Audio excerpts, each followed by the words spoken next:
എല്ലാവർക്കും dental ടെക്നോളജിയിലെ revision വീഡിയോയിലോട്ട് സ്വാഗതം. ഈ വീഡിയോയിൽ നമ്മൾ മോഡ്യൂൾ 3-ലെ ഫോക്കസ് ഏരിയാസും ഓരോ ഫോക്കസ് ഏരിയയിലെ സാമ്പിൾ ക്വസ്റ്റ്യൻസുമാണ് ഡിസ്കസ് ചെയ്യുന്നത്. യൂണിറ്റ് 1-ൽ സ്റ്റെപ്സ് ഇൻ കാസ്റ്റിംഗ് ആണ്. ഇതിൽ കാസ്റ്റിംഗ് പ്രൊസീജിയേഴ്സിൻ്റെ സ്റ്റെപ്സ് സീക്വൻസിൽ വിവരിച്ചിരിക്കുകയാണ്. ഇവിടെ നിന്ന് വരുന്ന ക്വസ്റ്റ്യൻസ് മിക്കവാറും സിമ്പിളായിരിക്കും. കാസ്റ്റിംഗ് പ്രൊസീജിയേഴ്സ് കാസ്റ്റിംഗ് പ്രൊസീജിയേഴ്സിൻ്റെ സ്റ്റെപ്സ് സീക്വൻസിൽ വിവരിക്കാൻ അല്ലെങ്കിൽ എന്യൂമറേറ്റ് ചെയ്യാൻ പറയാം. ഇല്ലാന്നുണ്ടെങ്കിൽ ആദ്യത്തെ ക്വസ്റ്റ്യൻ മാതിരി identify the steps done after wax pattern fabrication in steps in casting പ്രൊസീജിയേഴ്സിൻ്റെ സ്റ്റെപ്സിൽ വാക്സ് പാറ്റേൺ ഫാബ്രിക്കേഷൻ കഴിഞ്ഞിട്ടുള്ള സ്റ്റെപ്പ് ഏതാണെന്ന് ഐഡൻറ്റിഫൈ ചെയ്യുക, ഇല്ലെങ്കിൽ സ്റ്റെപ്സ് ഏതാണെന്ന് ഐഡൻറ്റിഫൈ ചെയ്യുക. ഓരോ മാർക്കിനായിരിക്കും മാർക്കിലായിരിക്കും ഓരോ ക്വസ്റ്റ്യൻസ് കൊടുത്തിട്ടുണ്ടാവുക. മാർക്ക് അനുസരിച്ച് എഴുതുക.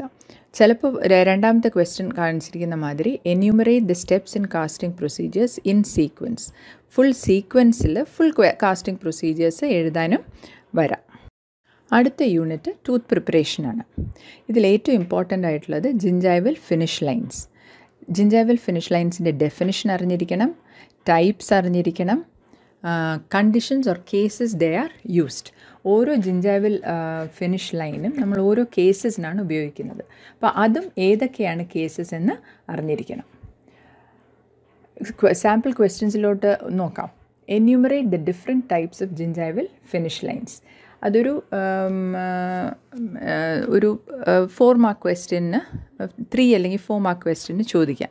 ജിഞ്ചൈവൽ ഫിനിഷ് ലൈൻസിനെ നമുക്ക് സുപ്രാ ജിഞ്ചൈവൽ ഫിനിഷ് ലൈൻസ് എന്നും പറയാം, സബ് ജിഞ്ചൈവൽ ഫിനിഷ് ലൈൻസും പറയാം. അത് രണ്ടും പറയാം. ബാക്കി types of gingival finish lines, അതായത് shoulder, bevel shoulder, chamfer, knife edged, അതെല്ലാം പറയാം. അപ്പോൾ 2 പാർട്ടായിട്ട് നമുക്ക് ഈ ക്വസ്റ്റ്യനെ സമീപിക്കാം. രണ്ടാമത്തെ ക്വസ്റ്റ്യൻ നോക്കിയാൽ identify the gingival finish lines used in the case of a complete ceramic crowns, 2 tilted teeth. Complete ceramic crowns നമ്മൾ യൂസ് ചെയ്യുന്നത് ഷോൾഡറാണ്, അല്ലേ? ഷോൾഡറാണ് നമ്മൾ കംപ്ലീറ്റ് സെറാമിക് ക്രൗൺസിൻ്റെ ജിഞ്ചൈവൽ ഫിനിഷ് ലൈനുമായിട്ട് യൂസ് ചെയ്യുന്നത്. അടുത്തത് ടിൽറ്റഡ് ടീത്ത്. ടിൽറ്റഡ് ടീത്തിന് നമ്മൾ യൂസ് ചെയ്യുന്നത് നൈഫ് എഡ്ജാണ്. നൈഫ് എഡ്ജ് ജിഞ്ചൈവൽ ഫിനിഷ് ലൈനാണ്. അപ്പോൾ അത് മാതിരി നമുക്ക് വേറൊന്ന് ചോദിക്കാൻ പറ്റുന്നത് ജിഞ്ചൈവൽ ഫിനിഷ് ലൈനിൻ്റെ ഡെഫിനിഷൻ എന്താണ്, ഡെഫിനിഷൻ ചോദിക്കാം. ഇത്രയാണ് നമുക്ക് ജിഞ്ചൈവൽ ഫിനിഷ് ലൈൻസിനെ സംബന്ധിച്ച് ഉണ്ടാകുന്ന ക്വസ്റ്റ്യൻസ്. അടുത്ത യൂണിറ്റ് കാസ്റ്റ് ഡ്യൂപ്ലിക്കേഷൻ. ഇതിൽ 2 പോയിൻറ്റ്സ് നമ്മൾ അറിഞ്ഞിരിക്കണം. എന്താണ് കാസ്റ്റ് ഡ്യൂപ്ലിക്കേറ്റിൻ്റെ ഒബ്ജക്റ്റീവ്, നമ്മൾ എന്തിനാണ് കാസ്റ്റ് ഡ്യൂപ്ലിക്കേഷൻ ചെയ്യുന്നത്, അതും പ്രൊസീജിയർ, കാസ്റ്റ് ഡ്യൂപ്ലിക്കേഷൻ വിത്ത് ആൽജിനെറ്റിൻ്റെ പ്രൊസീജിയർ. നമ്മൾ എന്തിനാണ് കാസ്റ്റ് ഡ്യൂപ്ലിക്കേഷൻ ചെയ്യുന്നത്? ഒന്ന്, മാസ്റ്റർ കാസ്റ്റ് എന്തെങ്കിലും ഡാമേജ് ആയി പോയിട്ടുണ്ടെങ്കിൽ നമുക്കൊരു extra pair of caste available ആയിരിക്കും. 2, വേറൊരു കാസ്റ്റ് നമുക്ക് റിഫ്രാക്റ്ററി മെറ്റീരിയൽ വെച്ചോ വേറെ ഏതെങ്കിലും ടൈപ്പ് മെറ്റീരിയൽ വെച്ച് വേണമെന്നുണ്ടെങ്കിൽ നമുക്ക് കാസ്റ്റ് ഡ്യൂപ്ലിക്കേഷൻ ചെയ്യാം. ആദ്യത്തെ sample question, identify the reason or objectives of cast duplication. നേരത്തെ പറഞ്ഞ മാതിരി കാസ്റ്റ് ഡ്യൂപ്ലിക്കേഷൻ്റെ റീസൺ, കാരണം അല്ലെങ്കിൽ എന്താണ് അതിൻ്റെ ഒബ്ജക്റ്റീവ് എന്ന് വിവരിക്കുക. അല്ലെങ്കിൽ ഇങ്ങനെ വരാം question, instruments and materials used for cast duplication with alginate. Alginate വെച്ച് കാസ്റ്റ് ഡ്യൂപ്ലിക്കേഷൻ ചെയ്യുമ്പോൾ ഉപയോഗിക്കാവുന്ന ഇൻസ്ട്രുമെൻറ്റ്സും മെറ്റീരിയൽസും. മൂന്നാമത്തത് procedure of cast duplication with alginate. എന്താണ് പ്രൊസീജിയർ എന്ന് നമ്മൾ ഡീറ്റെയിൽഡായിട്ട് എഴുതുന്നു. ഇതിൽ നമ്മൾ കാസ്റ്റ് വെള്ളത്തിൽ സോക്ക് ചെയ്യണം, അത് കുറച്ചൊന്ന് ഡ്രൈ ആയിട്ട് സെപ്പറേറ്റിംഗ് മീഡിയ ആഡ് ചെയ്യണം. നമ്മൾ ട്രേ സെലക്ട് ചെയ്യുന്നത് കാസ്റ്റിൽ നിന്നും ഒരു സൈസ് വലുതായിരിക്കണം. എല്ലാം മെൻഷൻ ചെയ്യണം, സ്റ്റെപ്പ് ബൈ സ്റ്റെപ്പായിട്ട് മെൻഷൻ ചെയ്യുക. ഇൻസ്ട്രുമെൻറ്റ് മെറ്റീരിയൽസ് എന്ന് പറഞ്ഞാൽ മെയിനായിട്ട് ബൗള്, സ്പാച്ചുല, പിന്നെ വരുന്നത് നമുക്ക് ആൽജിനെറ്റ് മെറ്റീരിയൽ വേണം, പിന്നെ ട്രേ വേണം, സെപ്പറേറ്റിംഗ് മീഡിയ വേണം. ഇത്രയാണ് നമ്മുടെ ഇൻസ്ട്രുമെൻറ്റ്സും മെറ്റീരിയൽസും. കാസ്റ്റ് ഡ്യൂപ്ലിക്കേഷൻ വിത്ത് ആൽജിനെറ്റ് ചെയ്യുമ്പോൾ ഉപയോഗിക്കുന്ന ഇൻസ്ട്രുമെൻറ്റ്സും മെറ്റീരിയൽസും. Unit 4 die preparation. സിമ്പിളായിട്ടുള്ള ചാപ്റ്ററാണ്. നമ്മൾ ഫിക്സ്ഡ് ഡൈസിനെ കുറിച്ചും റിമൂവബിൾ ഡൈസിനെ കുറിച്ച് അറിഞ്ഞിരിക്കണം. പിന്നെ ഏതൊക്കെയാണ് റിമൂവബിൾ ഡൈസിൻ്റെ ടൈപ്സ് എന്നും അറിഞ്ഞിരിക്കണം. ആദ്യത്തെ question enumerate the types of removable dies ആണ്. അത് നമുക്ക് എല്ലാവർക്കും അറിയാം. Solid cast with individual die system, pindex system, Di-Lok system and DVS system. പിന്നെ ക്ലാസിഫൈ ഡൈ സിസ്റ്റംസ്. ഡൈ സിസ്റ്റംസിനെ എങ്ങനെയാണ് ക്ലാസിഫൈ ചെയ്യുന്നത്? സെയിം ആണ് എന്യൂമറേറ്റ് ചെയ്യേണ്ടത്. Unit 5 fabrication of wax pattern. ഇത് നമ്മൾ പ്രാക്ടിക്കൽസിൻ്റെ ചെയ്യുന്ന ചാപ്റ്ററാണ്. അതുകൊണ്ട് വളരെ ഇമ്പോർട്ടൻ്റ് ആണ്. നമ്മൾ anterior and posterior wax pattern ഫാബ്രിക്കേഷൻ്റെ പ്രൊസീജിയർ അറിഞ്ഞിരിക്കണം. വാക്സ് സ്കോപ്പിംഗ് എങ്ങനെയാണ് ഉണ്ടാക്കുന്നതിനുള്ള പ്രൊസീജിയർ അറിഞ്ഞിരിക്കണം. നിങ്ങൾക്കറിയാം ഇത് വാക്സ് സ്കോപ്പിംഗ് നമുക്ക് 2 രീതിയിൽ ചെയ്യാം. പിന്നെ application of die spacer before wax pattern ഫാബ്രിക്കേഷനും ഫിനിഷിംഗ് അപ്പ് ഓഫ് മാർജിൻസിൻ്റെ ഇമ്പോർട്ടൻസ്, എന്തിനാണ് നമ്മൾ ഡൈ സ്പേസർ ആഡ് ചെയ്യുന്നത്, ഇതെല്ലാം അറിഞ്ഞിരിക്കണം. First question, you are given a patient cast for fabrication of wax pattern on maxillary right central incisor. Write the steps you will undergo for fabrication of wax pattern. Wax pattern ഫാബ്രിക്കേഷന് വേണ്ടിയിട്ട് ഒരു patient cast നിങ്ങൾക്ക് തരുന്നു. നിങ്ങൾ എന്ത് സ്റ്റെപ്സാണ് അതിൻ്റെ procedure, wax pattern ഫാബ്രിക്കേഷൻ്റെ procedure നല്ല ഡീറ്റെയിൽഡായിട്ട് എഴുതുക. നിങ്ങൾക്ക് ഇൻക്ലൂഡ് ചെയ്യാൻ പറ്റുമെങ്കിൽ ഡയഗ്രംസ് ഇൻക്ലൂഡ് ചെയ്യാം. ഇതിനകത്ത് നമ്മൾ ഡൈ സ്പേസർ ആഡ് ചെയ്യുന്നതും വാക്സ് സ്കോപ്പിംഗ് എങ്ങനെ ചെയ്യുന്നു, അതിൻ്റെ അനാറ്റമി, ലിംഗ്വൽ അനാറ്റമി എങ്ങനെ ചെയ്യുന്നു, അതെല്ലാം എഴുതിയിരിക്കണം. മിക്കവാറും ഈ ക്വസ്റ്റ്യന് 4 to 5 മാർക്സ് ആയിരിക്കും ഉണ്ടാവുക. രണ്ടാമത്തെ question, identify the reasons for the following procedure. താഴെ കൊടുത്തിരിക്കുന്ന പ്രൊസീജിയർ ചെയ്യുന്നതിൻ്റെ റീസൺ അല്ലെങ്കിൽ കാരണം എഴുതുക. 1, ആപ്ലിക്കേഷൻ ഓഫ് ഡൈ സ്പേസർ. നമ്മൾ എന്തിനാണ് ഡൈ സ്പേസർ വാക്സ് പാറ്റേൺ ഫാബ്രിക്കേഷന് മുൻപിലായിട്ട് അപ്ലൈ ചെയ്യുന്നത്, ഡൈയുടെ മുകളിൽ അപ്ലൈ ചെയ്യുന്നത്? ഇത് മെയിനായിട്ട് ഫിനിഷ്ഡ് കാസ്റ്റിംഗ്, ക്രൗൺ അല്ലെങ്കിൽ കാസ്റ്റിംഗ് പേഷ്യൻ്റെ വായിൽ ഫിക്സ് ചെയ്യുമ്പോൾ നമ്മൾ സിമെൻറ്റാണ് യൂസ് ചെയ്യുന്നത്. ആ സിമെൻറ്റിനുള്ള സ്പേസ് കൊടുക്കുകയാണ് ഈ ഡൈ സ്പേസർ ചെയ്യുന്നത്. രണ്ടാമത്തത് ഫിനിഷിംഗ് അപ്പ് ഓഫ് മാർജിൻസ്. പ്രോപ്പറായിട്ട് മാർജിനൽ ഇൻറ്റഗ്രിറ്റി, ക്രൗണിന് മാർജിനൽ ഇൻറ്റഗ്രിറ്റി കിട്ടാൻ വേണ്ടിയിട്ടും മാർജിനൽ ലീക്കേജ് തടയാൻ വേണ്ടിയിട്ടുമാണ് നമ്മൾ മാർജിൻസ് നന്നായിട്ട് ഫിനിഷപ്പ് ചെയ്യുന്നത്. മൂന്നാമത്തെ question, write the 2 ways to do wax scooping before carving of tooth. Wax കൊണ്ട് ടൂത്ത് കാർവ് ചെയ്യുന്നതിന് മുൻപായിട്ട് വാക്സ് സ്കോപ്പിംഗ് എങ്ങനെ ചെയ്യാം? 2 വിധത്തിൽ ചെയ്യാം എന്ന് പറയുന്നുണ്ട്. ഏതൊക്കെയാണ് 2 വിധം? Which one do you prefer? അത് നിങ്ങളുടെ അഭിപ്രായമാണ് ചോദിച്ചിരിക്കുന്നത്. വാക്സ് സ്കോപ്പിംഗ് നമുക്ക് വാക്സ് പാച്ചിൽ വെച്ച് സ്റ്റേജസ് ആയിട്ട് ഉരുക്കിയിട്ട് നമുക്ക് ചെയ്യാം. ഇല്ലാന്നുണ്ടെങ്കിൽ നമുക്ക് വാക്സ് ഉരുക്കി ഡൈ അതിൽ ഡിപ്പ് ചെയ്ത് ചെയ്യാം. ഇതിലേതാണ് നിങ്ങൾ പ്രിഫർ ചെയ്യുന്നത്? ഇത് നമുക്ക് എനിക്ക് തോന്നുന്നു 2 or 3 മാർക്കിന് വേണ്ടി 3 മാർക്കിൻ്റെയൊക്കെ ക്വസ്റ്റ്യൻ ആവാനാണ് സാധ്യത. Identify the materials and instruments used in the preparation of wax pattern. Wax പാറ്റേണിന് വേണ്ടി നമ്മൾ യൂസ് ചെയ്യുന്ന എല്ലാ മെറ്റീരിയൽസും ഇൻസ്ട്രുമെൻറ്റ്സും എഴുതുക. അപ്പോൾ മെറ്റീരിയൽസും ഇൻസ്ട്രുമെൻറ്റ്സും സെപ്പറേറ്റ് ഹെഡിങ് ആയിട്ട് എഴുതുന്നതായിരിക്കും നല്ലത്. നിങ്ങൾ ഏതൊക്കെ ഇൻസ്ട്രുമെൻറ്റ്സ് യൂസ് ചെയ്യുന്നുണ്ടോ, ഏതൊക്കെ മെറ്റീരിയൽസ് യൂസ് ചെയ്യുന്നുണ്ടോ, including wax, separating media, Bunsen burner, അതെല്ലാം നമുക്ക് എഴുതാം. ഇതും ഒരു 2 മാർക്കിൻ്റെ ക്വസ്റ്റ്യൻ ആവാനാണ് സാധ്യത.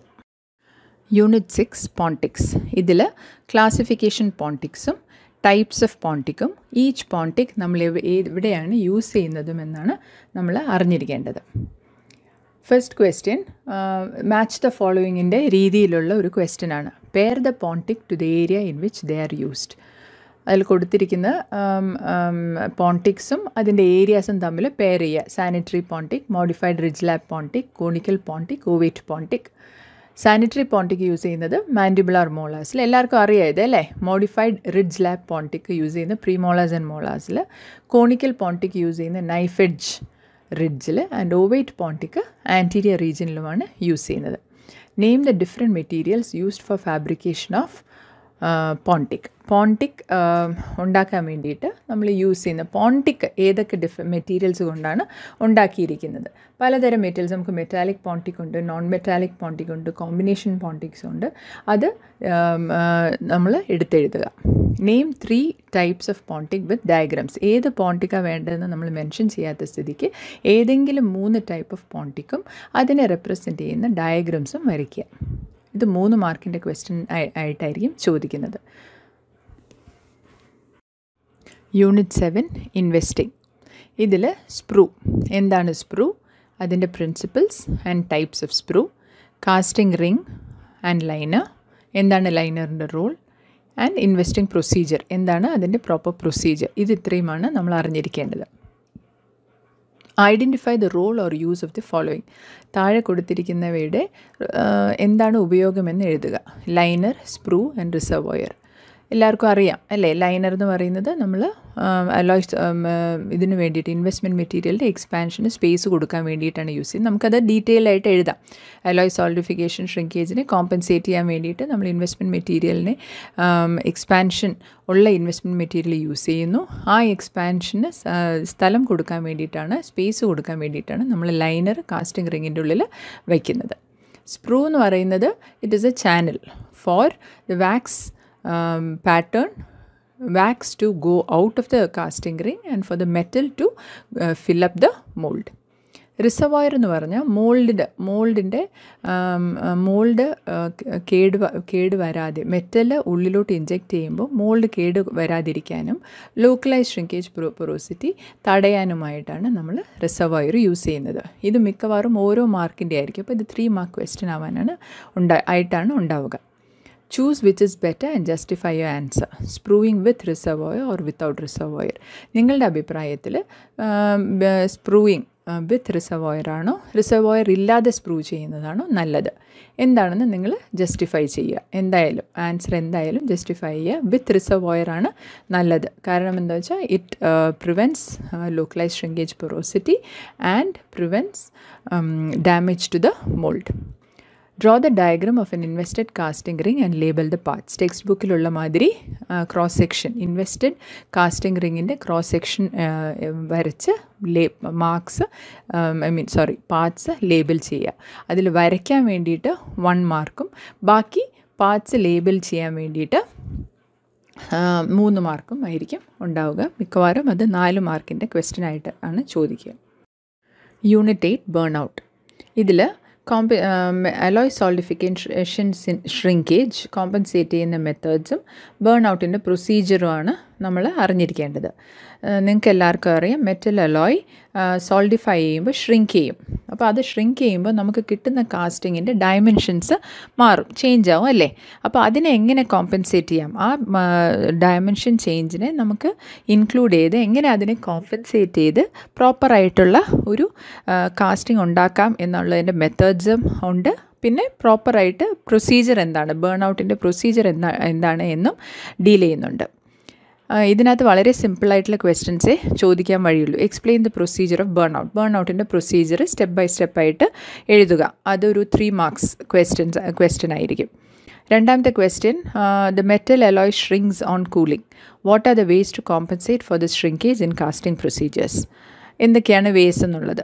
2 ഒന്ന് ഡൈ എക്സ്പാൻഷനും ഒന്ന് മോൾഡ് എക്സ്പാൻഷനും ഉണ്ട്. അതിൻ്റെ ഡീറ്റെയിൽസ് എഴുതുക. അത് 3 മാർക്ക് അല്ലെങ്കിൽ 4 മാർക്കിൻ്റെ ക്വസ്റ്റ്യൻ ആയിരിക്കും ഉണ്ടാകുക. ഇത് സാമ്പിൾ, എല്ലാവരും ഓർത്തിരിക്കേണ്ട ഒരു കാര്യം, ഇത് സാമ്പിൾ ക്വസ്റ്റ്യൻസ് ആണ്. ബാക്കി ചെറിയ വ്യത്യാസങ്ങളോടെ വേറെ ക്വസ്റ്റ്യൻസും വരാം. Unit 9 casting. ഇതിൽ കാസ്റ്റിംഗ് മെഷീൻസ്, അതിൻ്റെ definition, types of casting machines and casting മെഷീനിൻ്റെ പാർട്സ്, മെയിനായിട്ടും സെൻട്രിഫ്യൂഗൽ കാസ്റ്റിംഗ് മെഷീനിൻ്റെ പാർട്സ്. പിന്നെ സോൺസ് ഓഫ് ഫ്ലെയിം, നമ്മൾ യൂസ് ചെയ്യുന്ന ഫ്ലെയിംസിന് എത്ര സോൺസ് ഉണ്ട്, ഏതൊക്കെയാണ് സോൺസ് എന്നുള്ളത് അറിഞ്ഞിരിക്കണം. Procedure of casting. Draw a diagram depicting the zones of flame and label the parts. Zones of ഫ്ലെയിമിൻ്റെ ഡയഗ്രാം ബുക്കിലുള്ള മാതിരി വരച്ച് അതിൻ്റെ പാർട്സ് ലേബൽ ചെയ്യുക. Identify which zone is used for melting the alloy. അത് നമുക്ക് എല്ലാവർക്കും അറിയാം, റെഡ്യൂസിങ് സോണാണ്. അപ്പോൾ ബാക്കി എല്ലാ സോൺസിലും ഓക്സിഡേഷൻ ഓഫ് അലോയ് നടക്കും. അപ്പോൾ ഒരു ഡാർക്കിഷ് ഡിസ്കളറേഷൻ വരും. റെഡ്യൂസിങ് സോണ് ആണ് നമ്മൾ അലോയ് മെൽറ്റ് ചെയ്യാൻ വേണ്ടിയിട്ട് യൂസ് ചെയ്യുന്നത്. ഇത് നമുക്ക് വേണമെങ്കിൽ അവർ റീസൺ ചോദിക്കാം. ഇതിലിപ്പോൾ റീസൺ ചോദിച്ചിട്ടില്ല. ഈ ക്വസ്റ്റ്യനിൽ തന്നെ നമുക്ക് റീസൺ ചോദിച്ചും വരാം. Draw the diagram of A centrifugal casting machine and label it's parts. വീഡിയോയിൽ തന്നിട്ടുള്ള മാതിരിയിട്ടുള്ള ഒരു കാസ്റ്റിംഗ് മെഷീൻ വരച്ച് അതിൻ്റെ പാർട്സ് ലേബിൾ ചെയ്യുക. അതിൻ്റെ ബേസ്, പിവറ്റ്, പിൻ, ഹൊറിസോണ്ടൽ ആം 2 ടൈപ്പ് ഉണ്ട്, 2 ഭാഗങ്ങളുണ്ട്. റൈറ്റ് സൈഡിലാണ് നമ്മൾ കാസ്റ്റിംഗ് മെഷീൻ വയ്ക്കുന്നത്, ലെഫ്റ്റ് സൈഡിൽ നമ്മൾ വെയ്റ്റ്സ് വയ്ക്കുന്നു. കാസ്റ്റിംഗ് മെഷീനും കാസ്റ്റിംഗ് ക്രൂസിബിളും നമ്മൾ റൈറ്റ് സൈഡിലാണ് വയ്ക്കുന്നത്. ഇതെല്ലാം ഡീറ്റെയിൽഡായിട്ട് ലേബൽ ചെയ്യണം. Define casting machines and classify them. അതൊരു സ്ട്രെയിറ്റ് ഫോർവേഡ് ക്വസ്റ്റ്യൻ ആണ്. Unit 10 divesting and finishing. ഇതിൽ പിക്ലിങ്ങിൻ്റെ പ്രൊസീജിയർ അറിഞ്ഞിരിക്കണം, റീസൺ എന്തിനാണ് നമ്മളിത് യൂസ് ചെയ്യുന്നത്, പിക്ലിങ്ങിൻ്റെ മെറ്റീരിയൽസ്, പിക്ലിംഗ് ചെയ്യുമ്പോൾ പ്രൊസീജിയർ ചെയ്യുമ്പോൾ യൂസ് ചെയ്യുന്ന മെറ്റീരിയൽസ് എന്താണെന്ന് അറിഞ്ഞിരിക്കണം. പിന്നെ അറിഞ്ഞിരിക്കേണ്ടത് finishing and polishing procedure. The finished casting, when removed from the casting ring, has a blackish discoloration on the surface. Casting ringil നിന്നും നമ്മൾ ക്രൗൺ അല്ലെങ്കിൽ ഫിനിഷ് കാസ്റ്റിംഗ് റിമൂവ് ചെയ്യുമ്പോൾ ബ്ലാക്കിഷ് ഡിസ്കളറേഷൻ ഉണ്ട്. What might be the reason for this defect? മെയിനായിട്ട് oxide layer ഫോർമേഷനാണ്. How do you rectify this? ഇത് നമ്മൾ pickling ചെയ്തിട്ടാണ് റെക്ടിഫൈ ചെയ്യുന്നത്. Explain the process of divesting and finishing of casting. ഡിവെസ്റ്റിങ്ങും അത് ഫിനിഷ് ചെയ്യുന്ന കാസ്റ്റിംഗ് ഫിനിഷ് ചെയ്യുന്നതിനും ഏതൊക്കെ ബർ യൂസ് ചെയ്യുന്നു, ഏതൊക്കെ എബ്രസീവ് യൂസ് ചെയ്യുന്നു, പോളിഷിംഗ് ഏജൻസി യൂസ് ചെയ്യുന്നു എന്നുള്ളത് ഡീറ്റെയിൽ ആയിട്ട് എഴുതുക. ഇതൊരു 3-4 മാർക്സിൻ്റെ ക്വസ്റ്റ്യൻ ആയിരിക്കും. ആദ്യത്തത് റീസൺ 3-4 മാർക്സിൻ്റെ തന്നെ ക്വസ്റ്റ്യൻ ആയിരിക്കും. അടുത്ത casting defects, unit 11 casting defects. 4 type of casting defects ഏതാണ്, അതിൻ്റെ കോസസ് എന്താണ്, പ്രിവെൻഷൻ എന്താണെന്ന് അറിഞ്ഞിരിക്കണം. കാസ്റ്റിംഗ് ഡിഫക്റ്റ് കൊണ്ടുണ്ടാകുന്ന കോൺസിക്വൻസസ് ഏതൊക്കെയാണെന്ന് അറിഞ്ഞിരിക്കണം. മെയിനായിട്ട് ഇത് മാച്ച് ദ ഫോളോയിങ് ആയിട്ട് വരാൻ പറ്റും. ഇതിൽ match the following surface roughness. അപ്പോൾ നമ്മൾ ഓരോ കാസ്റ്റിങ്ങിൻ്റെയും കാസ്റ്റിംഗ് ഡിഫക്റ്റിൻ്റെയും റീസണുമായിട്ട് നമ്മൾ പെയർ ചെയ്ത് വിടണം. സർഫസ് റഫ്നെസ് അത് എയർ ബബിൾസ് കാരണമാണ് ഉണ്ടാകുന്നത്. Localise shrinkage porosity, there is no reservoir. Too large casting, using investment with high expansion. Back pressure porosity, blockage of sprue. Back pressure porosity, use of thin sprues, and incomplete casting, blockage of sprue. അടുത്ത question, identify the causes for the following defects. അപ്പോൾ അതേ question തന്നെ നമുക്ക് വേറെ തരത്തിലും ചോദിക്കാം. Localise shrinkage porosity, micro porosity, പിന്നെ incomplete casting, ഇത് സർഫസ് റഫ്നെസ്, ഇതെല്ലാം നമുക്ക് ഐഡൻറ്റിഫൈ ദ കോസസ് എന്ന് പറഞ്ഞ് ചോദിക്കാം. അപ്പോൾ 2 മാർക്ക് വെച്ചിട്ടായിരിക്കും അതുണ്ടാവുക. അപ്പോൾ ലോക്കലൈസ് ഷ്രിങ്കേജ് porosityയുടെ കോസസും പ്രിവെൻഷനും എഴുതണം, മൈക്രോ porosityയുടെ കോസസും പ്രിവെൻഷനും എഴുതണം. Unit 12 fabrication of ceramic crown. ഇതൊരു വളരെ സിമ്പിളായിട്ടുള്ള ചാപ്റ്ററാണ്. ഇതിൽ സെറാമിക് ക്രൗൺ ഫാബ്രിക്കേഷൻ്റെ സ്റ്റെപ്സ് അറിഞ്ഞിരിക്കണം, ഓരോ സ്റ്റെപ്പിൽ എന്താണ് സംഭവിക്കുന്നതെന്നും അറിഞ്ഞിരിക്കണം. പിന്നെ advantages of ceramic crown. Enumerate the steps of fabrication of ceramic crown. അപ്പോൾ അതിൻ്റെ സ്റ്റെപ്സ് എന്ന് അറിഞ്ഞിരിക്കണം, അതെന്താണ് സംഭവിക്കുന്നതെന്നും. അപ്പോൾ കണ്ടൻസേഷനാണ് first step, second firing, third glazing, fourth cooling. അപ്പോൾ കണ്ടൻസേഷൻ എന്താണ് അതിൽ നടക്കുന്നത്? Mixing and application of ceramic material. 3 types of condensation ഉണ്ട്, brush method, vibration method and spatulation method.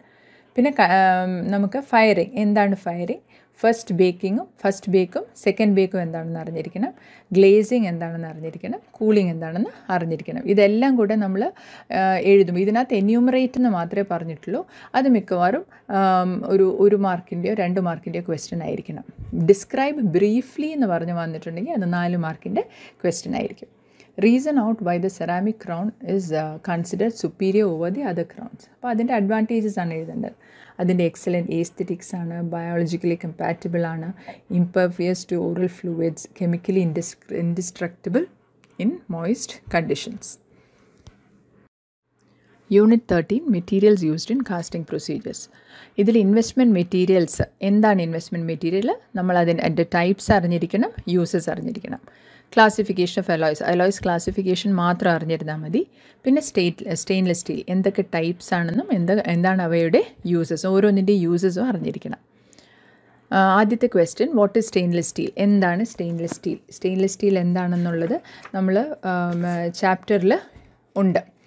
Enumerate the types of stainless steel. Martensitic, austenitic, ferritic stainless steel അതെഴുതണം. Identify the types of stainless steel used in dentistry. 2 type ഉണ്ട്, മാർട്ടൻസൈറ്റിക്കും use ചെയ്യും, ഓസ്റ്റനൈറ്റിക്കും use ചെയ്യും. മാർട്ടൻസൈറ്റിക് mainly surgical ഇൻസ്ട്രുമെൻറ്റ്സിനും, ഓസ്റ്റനൈറ്റിക് നമ്മുടെ stainless steel bands, ഓർത്തോഡോണ്ടിക്സിനുമാണ് നമ്മൾ use ചെയ്യുന്നത്. What is 18/8 steel? Austenitic സ്റ്റീലിനെയാണ് നമ്മൾ 18/8 സ്റ്റീൽ എന്ന് പറയുന്നത്. How is it used in dentistry? നമ്മൾ ഓർത്തോഡോണ്ടിക്സിലാണ് 18/8 സ്റ്റീല് യൂസ് ചെയ്യുന്നത്. രണ്ടാമത്തെ ക്വസ്റ്റ്യൻ ഒരു 3 മാർക്സിൻ്റെ ക്വസ്റ്റ്യനും ആദ്യത്തെ ക്വസ്റ്റ്യൻ ഒരു 4 മാർക്ക് ക്വസ്റ്റ്യനും ആയിരിക്കും. മോഡ്യൂൾ 3-ലെ ലാസ്റ്റ് ചാപ്റ്ററാണ് ടാർണിഷ് ആൻഡ് കൊറോഷൻ.